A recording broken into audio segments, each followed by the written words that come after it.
is going on, everybody? Welcome to Wreck Nation. And listen, right now, we are checking out the most powerful military in 2024 ranked. This is by Infographics. They do a great job. They do a great job of maintaining that, like, you're always plugged in. You know, they keep your attention going.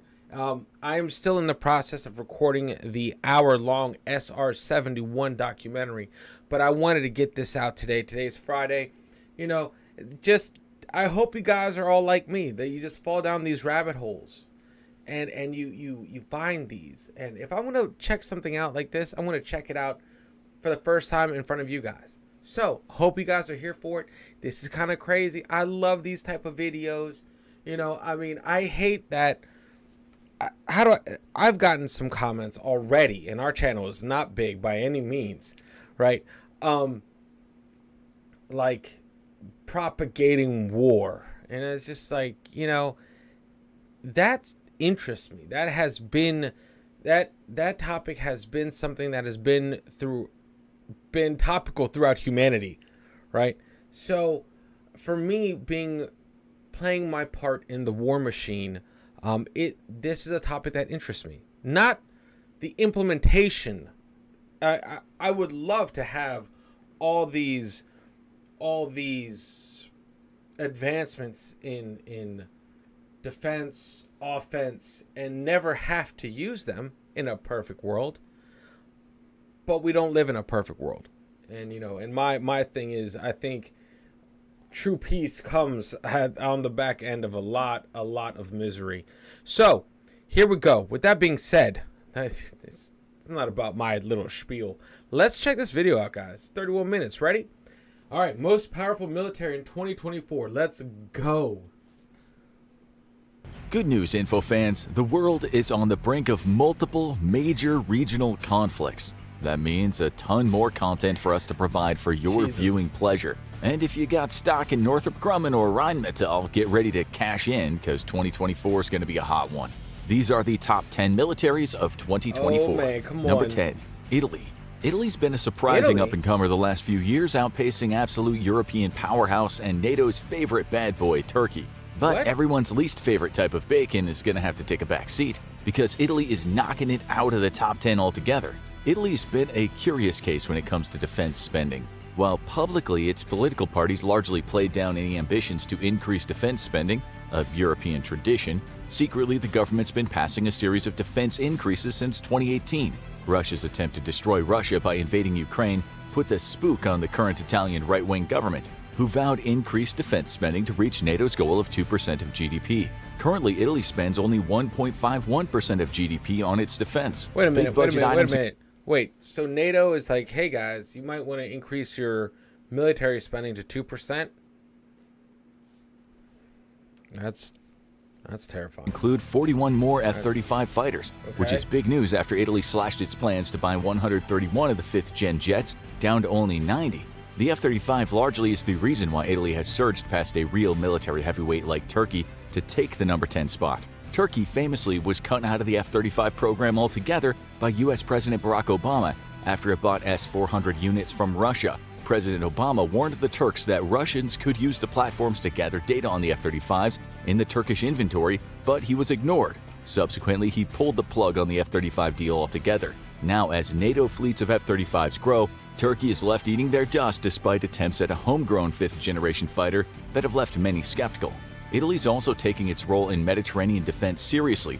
Recently, Navy Chief Admiral Enrico Credendino stated that the Italian Navy was critically short on drones and anti-submarine warfare aircraft. He commented that whenever they required such capabilities, they were forced to ask their American allies in Sicily to cover for them.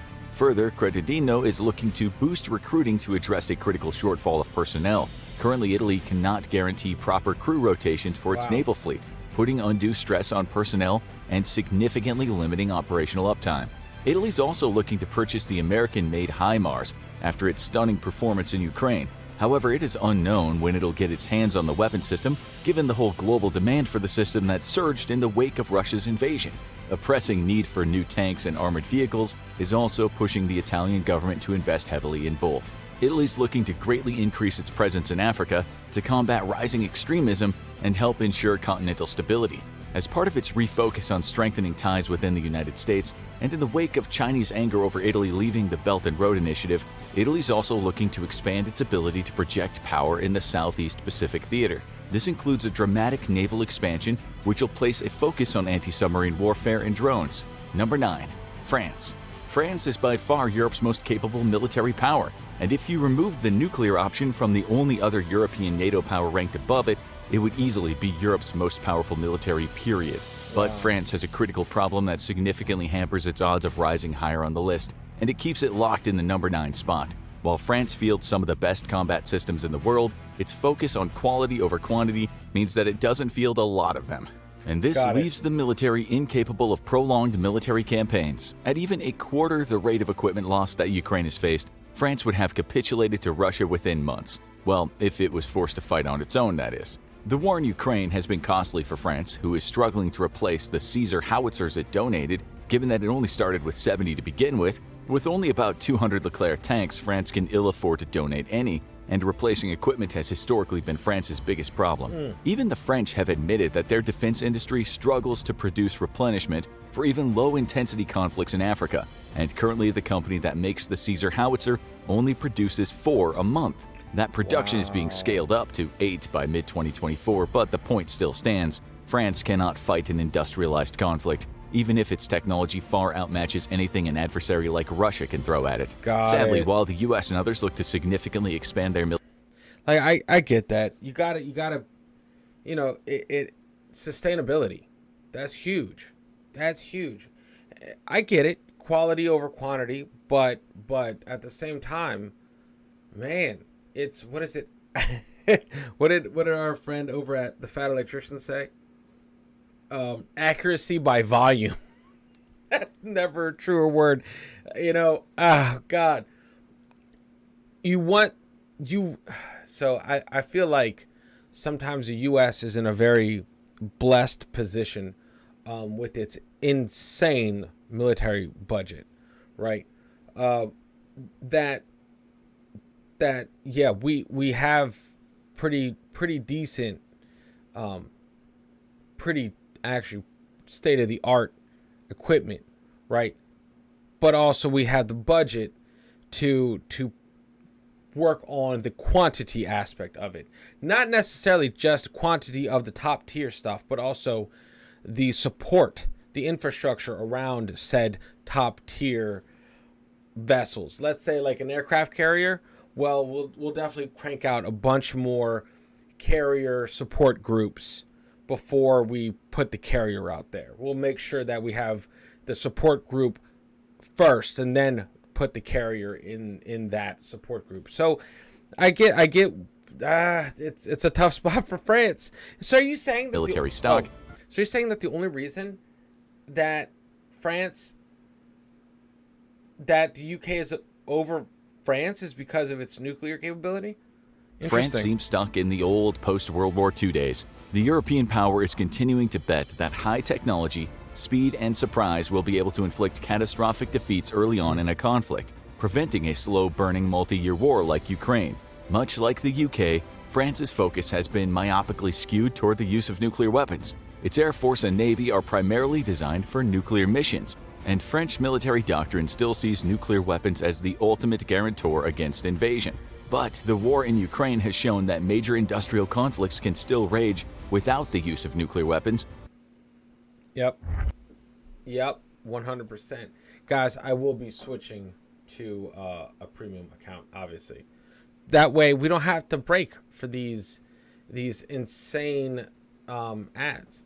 But, hey, that gives me a chance to slow it down some, you know what I mean? So, anyway, back into it. France found itself tested similarly, it would fail. France's biggest problem is not the quality of its forces or even equipment, but rather that it simply needs more of everything in its inventory. New thinking has penetrated French defense circles, arguing for a focus on adequate technology at large scale, rather than extremely capable technology at extremely low scale. What France needs the most is a happy medium, but for now the nation remains a significant cut above any competitor as long as the war is very short. Number 8. Japan. Japan's place at number 8 on the list is only temporary because the Japan of 2025 will become unrecognizable. Japan is undertaking a 5-year, $315 billion military expansion, the greatest rearmament since World War II. But Hawaii natives can rest easy, because the reason for Japanese military expansion is the increasing power of China, not the US. As China continues to antagonize regional powers through its illegal reclamation of islands to turn them into military fortresses and insistence that all waters in the infamous 9-dash line belong to it, Japan is hoping that a significant increase in military power will deter China from starting a mess in the first place. Japan's also taking lessons from the Ukraine conflict and making a massive investment in increasing the amount of spare parts and other equipment needed for maintenance. Smart. This will place the Japanese defense forces in an excellent position to weather the high attrition of modern conventional warfare. But more importantly, it'll address current maintenance problems forcing Japanese airplanes to remain grounded. The US and Japan also announced a joint cyber warfare venture, with Japan investing billions into cyber offense and defense, which will feature prominently in any future war. An investment in helicopters and troop landing vessels is aimed directly at denying China the opportunity to seize and hold islands in the disputed Senkaku Islands, a key concern for Japan. Japan is seeking to hit 2% of GDP in defense spending over the next 5 years, with its defense budget expanding to a tenth of all public spending. This will catapult Japan straight to the number 3 spot of biggest global defense spenders, and it's all aimed at deterring China. But some of Japan's future acquisitions have created significant internal debate over its pacifist status. These include the purchase of about 400 of the latest variant of the American Tomahawk cruise missile at a cost of $1.4 billion. It's also tapping Mitsubishi Heavy Industries to develop 3 new long-range missiles that Japan's planning to add to its arsenal. These missiles will allow Japan to, for the first time, strike inside China itself, which has prompted a bit of a constitutional crisis in the pacifist power.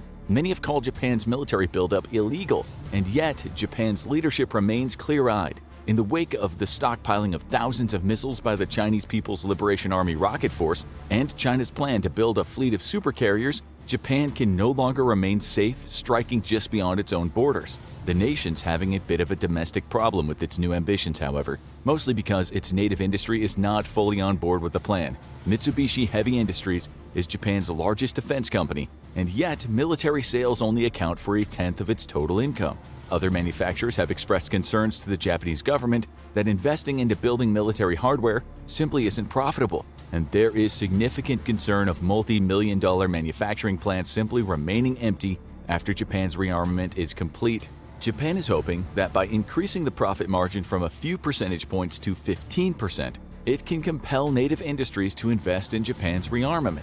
For now, though, Japanese industry is not ready to meet the challenge, and it'll likely be forced into delaying its massive rearmament or purchasing weapons from foreign sources like the US. Number 7. Pakistan. Pakistan has seen a dramatic rise in power to the number 7 spot globally, largely thanks to exploiting its natural resources. In Pakistan, the military has been described as a military with a nation rather than the other way around, given the military's influence over the Pakistani government. Now Pakistan is in effect a military-run power, and this is causing serious problems that threaten the nation's future. With a defense budget of $7.5 billion and an active duty force of 654,000, Pakistan's military is huge. Its equipment faces significant modernity issues, though. It is looking to replace its aging stocks with new hardware.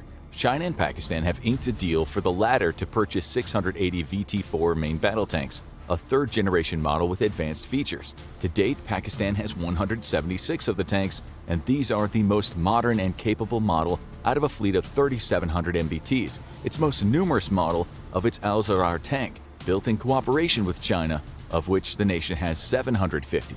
However, this is a second-generation model that will fare extremely poor against modern armor. Its most numerous armored personnel carrier is the American-made M113, a thoroughly obsolete model that doesn't fare well on the modern battlefield. In second place is its fleet of Italian-made Iveco VM90s, which are literally just trucks with no protection whatsoever. Pakistan's Air Force is not faring much better, currently being made of a mix of Chinese, American, and French aircraft, though the country is looking to reverse the logistics nightmare by heavily investing in the Chinese-made JF-17s and J-10Cs. However, Pakistan is currently experiencing an economic crisis with no clear solution in sight. with catastrophic inflation, the worst in its history, ravaging the value of the Pakistani rupee. With the military intervening in public affairs, gross financial mismanagement, and a tanking economy, Pakistan's spot on this list does not seem secure.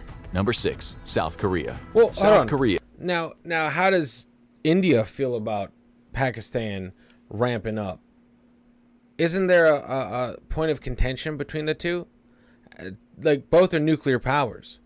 So if one starts getting stronger, isn't that a red flag for the other?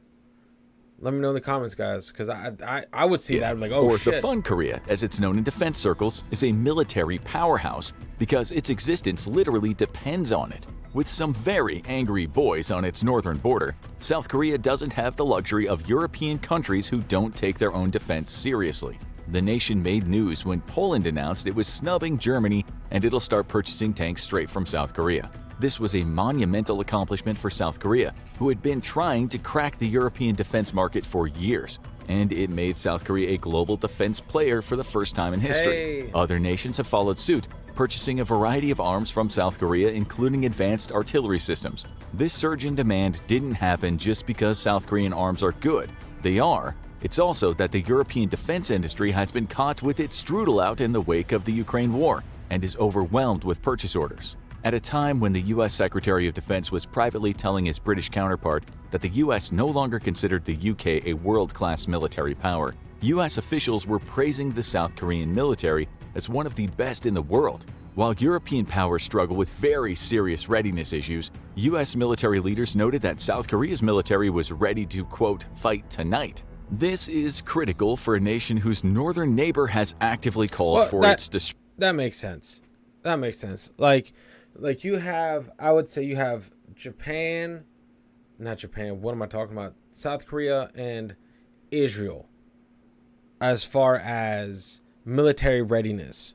Like those two are so close to always being in conflict, especially South Korea. Like they're ready to, World War III I thought was going to pop off from over there in the beginning. I was like, oh, okay, something's going to happen, and they're going to be the first responders. They're going to have front row seats to that shit. So, they're always ready. And I'm surprised they're kind of low-ish on this list. Destruction.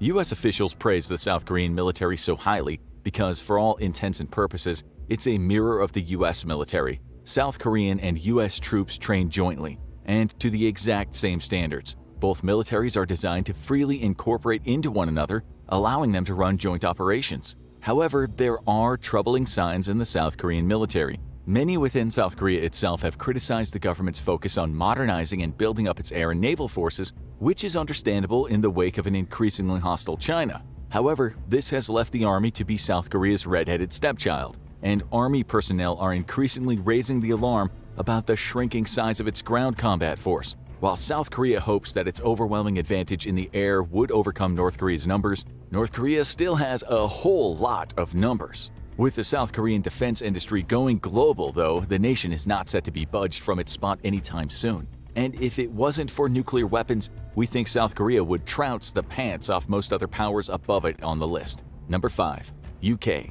This one's gonna make a lot of you tea drinkers angry, but the UK doesn't deserve to be in the number 5 spot. What? The only reason it's in the number 5 spot is because it has nukes. That's it. And that's its biggest problem, as admitted by their own defense analysts. The UK has relied on its nuclear weapons to deter conflict ever since the end of the Cold War, resulting in a military that is half the size that it should be, and one that, by the UK's own admission, lacks the capability to fight on its own for more than a few days. But that's not our hot take. That's coming straight from the UK's own defense sector. After a brief period of outrage, when the US told Defense Secretary Ben Wallace that it no longer considered the UK a top-tier fighting force, British analysts took to the airwaves to admit, sadly, the US's assessment was correct. According to British sources, the nation lacks the capability to weather the type of drone and missile attack Ukraine is facing, and if called upon to fight, the nation would take as much as 10 years to field a 30,000-strong infantry force complete with supporting tanks and helicopters.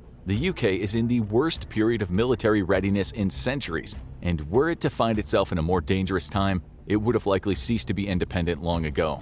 Well, save for its nukes, but that's its biggest problem. The threat of using nuclear weapons is a strong one, but the UK has used its nuclear shield to absolutely atrophy its once world-renowned fighting forces. The UK's problems are numerous, from a lack of defense investment to continued personnel cuts. The British military does have some top-tier weaponry. Storm Shadow missiles have proven their deadly effectiveness in Ukraine and given Russia its single greatest headache since the introduction of HIMARS. But the problem is that the nation has these types of weapons in very low numbers, and its defense industry is not even remotely prepared to replace them. The UK finds itself dealing with a post-Brexit economic downturn made worse by the COVID pandemic. Now inflation is putting yet another nail in the coffin of the UK's military budget. Yet despite this, British leaders have at last come to terms with the fact that their military is no longer a combat-credible force. The UK does have aircraft carriers, but to man them must cannibalize crews from other ships, and a scenario where both the British Air Force and the British Naval Air Force operate simultaneously is extremely unlikely. The nation currently must prioritize one over the other. A dwindling fleet and lackluster recruitment number only adds to the UK's woes, as does equipment that is rapidly aging out of service with no replacements anywhere in sight. The only reason it's made it to the 5th spot on the list is because of its potent nuclear arsenal. You know, being a nuclear power, it's like once you get there, you can't rest on your laurels. It's kind of like, great, you have it, right? But you don't ever want to use it. That's the absolutely worst case scenario. But I get it. Like, the UK has been hit with a bunch of things that they've had to delegate their resources elsewhere in a time of crisis, financial crisis. It is what it is. I mean, like, military spending, if you're a stable nation, is almost an unfortunate afterthought, because, you know, okay, why are we spending so much? Why do you need the state of the art why do you have billions when you need to put some of that money back in the community, back in the country? I get that.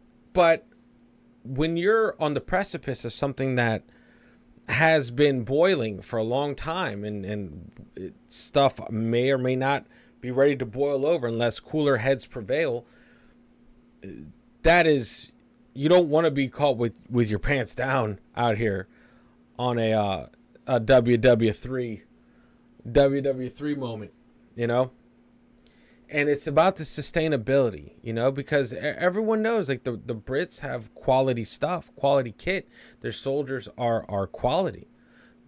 But sustainability, it's not just quality up front. It's like, how long can you have that quality represented, you know? And that's the thing. If your B squad is complete and utter, you know, whatever, lackluster, that's almost a detriment to the A squad. So, man. But in a conventional war, pretty much every power below it on the list would defeat the UK in short order. Number 4, India. The pupil has surpassed the master. Once a colony of the United Kingdom, today, if India wanted to, it could probably make the UK its colony. India has a massive population, giving it an incredible pool of available manpower in case of an emergency. The nation also has a modern, robust military with a respectable air and naval force capable of power projection far from its own borders. As a member of the Carrier Club, India is very well suited to protecting its interests even far from its own shores. But India has its problems too. The nation finds itself at a crossroads, facing a full-blown military crisis in the near future. Historically, India has been closer to Russia than the US and its Western partners, and Russia has been India's biggest provider of arms. However, as China rapidly modernizes and the serious deficiencies in the Russian weapons have been exposed by the war in Ukraine, India is facing the troubling proposition of fighting its next war with an obsolete military. India's biggest geopolitical headaches are China and Pakistan, and while India is more than capable of dealing with the Pakistani threat, the two nations have joined up in a decidedly anti-Indian axis. China represents an uphill battle for India, and the nation is modernizing faster than India is. The situation is severe enough for India to break its close relationship with Russia and seek closer ties with the US, and most importantly with the US defense industry. Much of India's arsenal is of Russian origin, and the world has gotten a good look at how well Russian equipment fares against even small arsenals of Western weapons. This has shaken confidence globally in Russian arms, and the nation's arms sales have dropped precipitously in the wake of its invasion of Ukraine. But Russia's low quality was already evident years ago, when India broke off its cooperation with Russia in development of the Su-57. After millions invested in the effort, Indian engineers finally realized that Russia's Su-57 would never be able to match the F-35 or F-22 in neither stealth nor capabilities, and the nation decided to pull the plug. This effectively crippled Russia's Su-57 program, as the nation was unable to meet the budgetary demands all on its own. And it's the biggest reason for the lack of an operational aircraft today. India knows it desperately needs to modernize its aging air fleet, and now there's serious concerns about even tried and true Russian systems due to the nation's war in Ukraine and major supply delays. The US smelled an opportunity, and in February of 2023 they sent F-16s, F-18 Super Hornets, F-35s, and B-1B Lancers to take part in an air show in India. Meanwhile, Russia's largest defense company, Rosoboronexport, had a shared stall where it displayed miniature models of aircraft, trucks, radars, and tanks. Yep, toys. The impact was huge on Indian defense circles, and while F-35s are not on the table yet, there has been growing interest in purchasing U.S. weapon systems to modernize the Indian military. There is significant resistance to purchasing American weapons, though, or even more Russian ones, as the nation looks to build up its own native defense sector. This is a preferred capability, as it would free its military from relying on foreign logistics and suppliers, while strengthening its own economy and its tech sector. But while India has many talented engineers and scientists, they lack the experience necessary for a modern, thriving defense sector. This can be corrected in time and with experience, but India might not have that time thanks to the growing pressure from China. For now, India's saving grace is the mountainous border between itself and China, which makes invasion from the north impossible, and strengthening its partnership with America, which would react strongly to a Chinese attack on India, and its sizable stockpile of modern nuclear arms. We predict that as Russia diminishes, India will soon take one of the top 3 spots, though. Number 3, Russia. Russia was once the world's second strongest military power, except it probably wasn't, and we were all just drinking the Vladimir-flavored Kool-Aid. Just months before its catastrophic invasion of Ukraine, major publications routinely ran articles touting the capabilities of the modern Russian military, a true combined arms force that inspired more than its fair share of U.S. defense spending. We are no different. We reported the exact same thing Western analysts were saying for years about the Russian military, but, as it's famously been said, war doesn't tolerate bullshit. Very true. Very, very, very true, man. War doesn't tolerate bullshit. You know, no plan ever lasts first contact. You gotta, oh man. And I'll say this. I'll say this right here. Like, the failed, it's failed. It's a catastrophic failure on Russia's part on their invasion of Ukraine. Like, opened the globe's eyes on what Russia was capable of, and it wasn't impressive. You know, I'm gonna say it again. Paper tiger. You know, let's just go with that. That's a pretty appropriate phrase. So, you know, yeah, a lot of stock was kind of sort of, you know, it exposed a lot. It exposed a lot about how Russia does stuff. So, man, that's it truly embarrassing. And then India basically seeing all the stuff they bought from Russia get destroyed by small munitions, that doesn't give them any sort of hope either. And that's hey man, that's tough. And then guess what? You have the USA ready to capitalize on Russia's failure. Yeah, that's so Russia is number 3. So then I'm assuming let's just see. Let's just see. I Claim can't that your wait to hear tanks the are the comments. best in the We'll world. read the Well, comments. the enemy gets a rebuttal in that conversation. And Ukraine's rebuttal against Russia's most modern tanks has been brutal. Though it wouldn't be fair to say Russia's best is bad. In truth, some of the best equipment is really quite good. It's just that there is exceedingly little of it. Russia's Su-35 is an extremely capable 4.5-gen fighter. It's so deadly that Russia's own air defenses blasted one out of the sky, despite literally having just been modernized. A few days later, they did it again. The answer to the proverbial question of what air defense doing seems to be blasting its own most modern jets out of the sky. Now, to be fair, it's difficult to accurately judge just how good Russian equipment is, mostly because, without fail, its biggest flaw is the human element. Russian troops suck. This is the professional observation of a global defense analyst. They are poorly trained, they have low morale, and practically no discipline. Put some of the best equipment in the hands of some of the worst troops in the world, and the results will be predictable. For instance, we know for a fact that Russia's electronic warfare equipment is really quite good. It is so good that Russia had to turn it off because it was blocking its own communications and electronic signals. Quick side note, thanks Russia for abandoning your most modern EW vehicle right outside Kyiv in perfect working condition so NATO intelligence could tear it apart inch by inch. If you got a Ferrari, but you drive it like a tractor, it's hard to judge the true merits of said Ferrari. Very and again, true. when we've seen Russia's most modern weapons in a fight, the results were lackluster. Russia bragged about its, quote, hypersonic missile, the Kinzhal. As soon as American Patriot air defense batteries joined the chat, Russia's Kinzhals started going boom, tens of thousands of feet above places they were meant to go boom at. The world has taken note, too. Not only are Russian arms sales significantly down, but American arms sales have actually increased dramatically as demand for U.S. systems seeing action in Ukraine is going through the roof. Wow. The bulk of the Russian military is, well, as bad as you can imagine. It was already operating borderline museum-grade equipment when it poked the hornet's nest that is Ukraine, making the modern Russian military a self-fulfilling joke as it operates vehicles and weapons built in the immediate aftermath of World War II. The only reason Russia remains so high on this list is due to two reasons. The first is its nukes, of which it has the largest stockpile in the world, or at least that's what it claims. After what we've seen the last 2 years, nobody would be much surprised to find out most of Russia's arsenal had been sold off at the nearest flea market by conscripts. There are serious questions about just how effective the remainder of its stockpiles are, and of the nuclear weapons that Russia does have that legitimately work.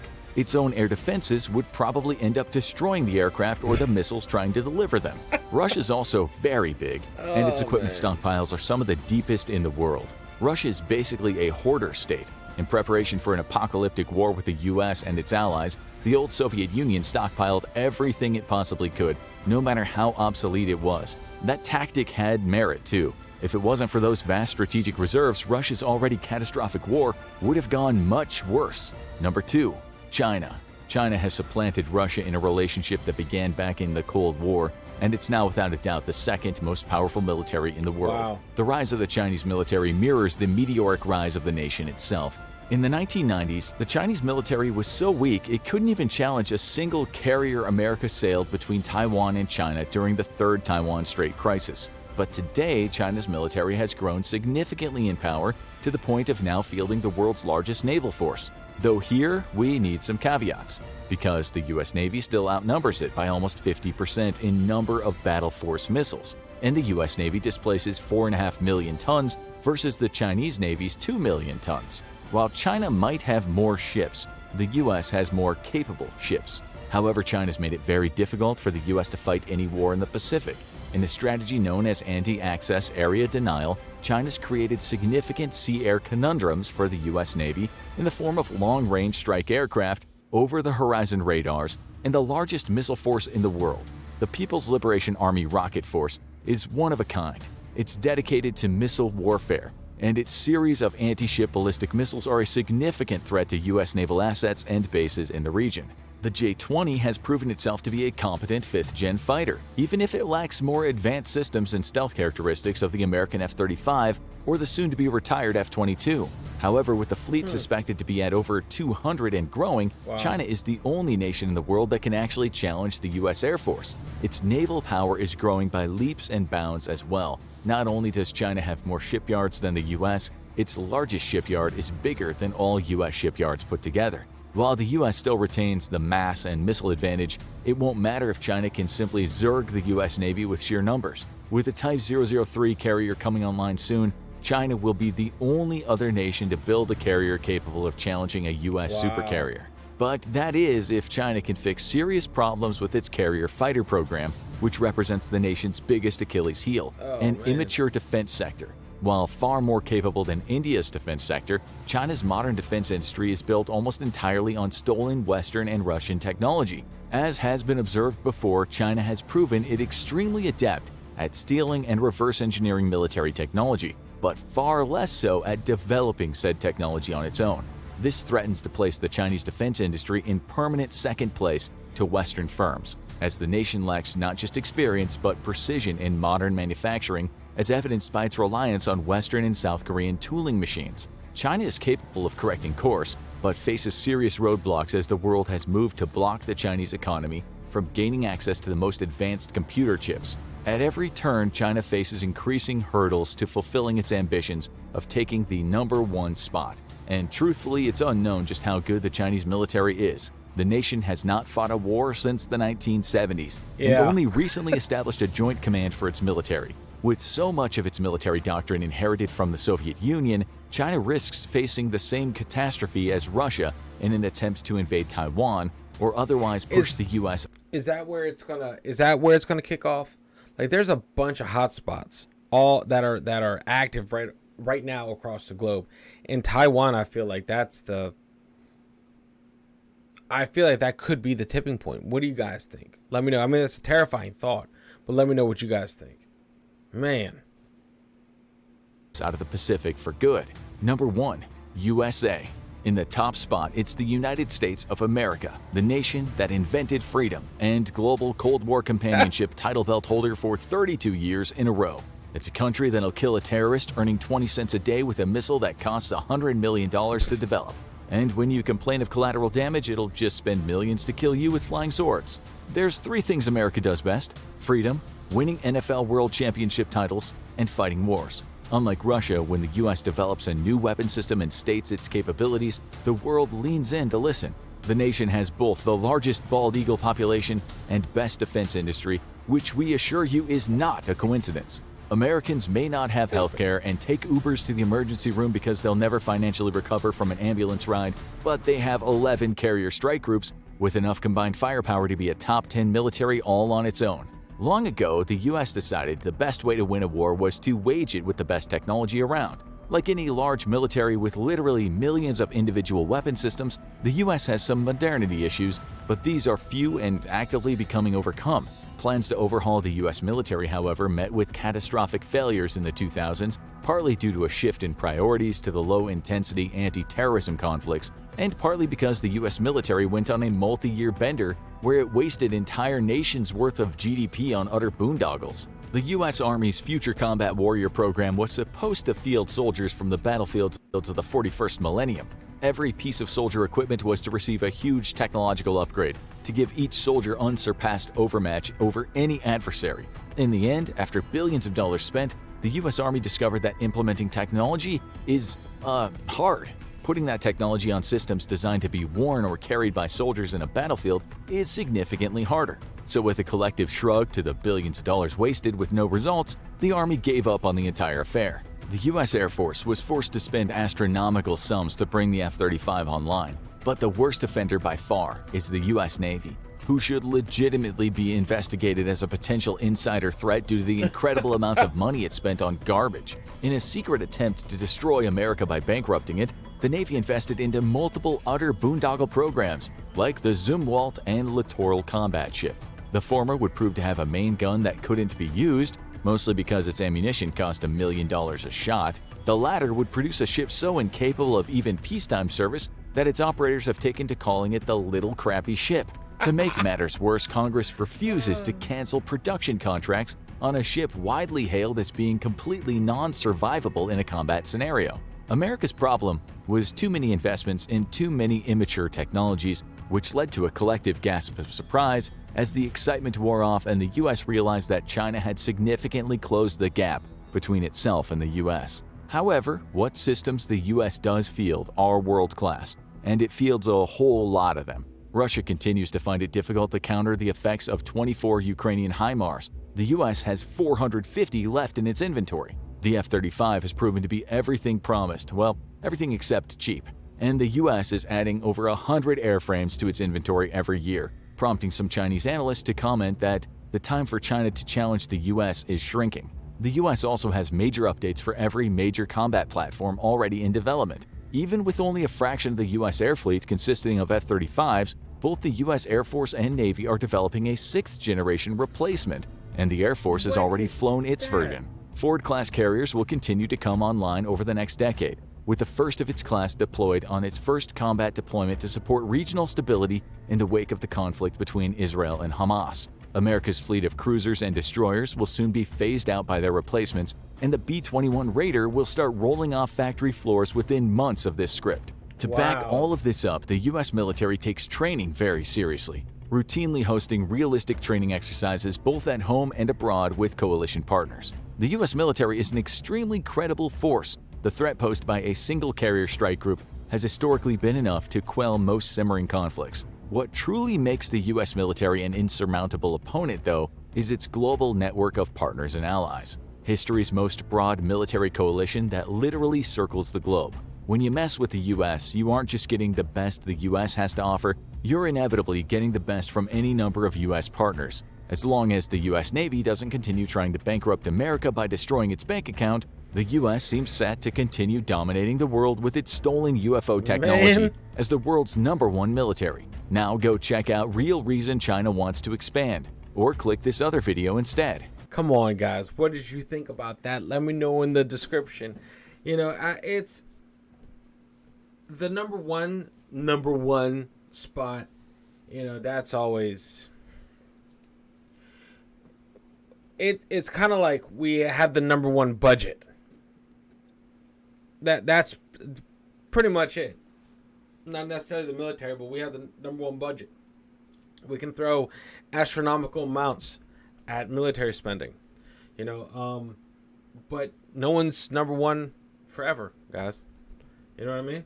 Like, hey, there's a lot of countries that are fixing infrastructure, and there's a lot of different irons in the fire right now that make the whole globe kind of nervous. You know, it's gonna be pretty intense. You know, 2024, man. I hope and pray that is. I hope and pray that it is. 2024 goes off without a hitch, right? That's not the case. But it's just interesting to see who's on the heels of which nation. And granted, this is just infographics, and they do a great job. But then again, you know, guys, I would say you have to do your own research into this kind of stuff, and that's something that this is the kind of path that I want to be on, is seeing all of this stuff. This intrigues the hell out of me. You know, ever since Russia was exposed to not be that strong, I'm like, oh, well, this is interesting. Who would have thought? We all thought Ukraine was going to get swept, and they didn't. And that was like, oh, wait. Who else is beating their chest without being proven? So that's something that interests me, guys. And we'll discover that more on the channel.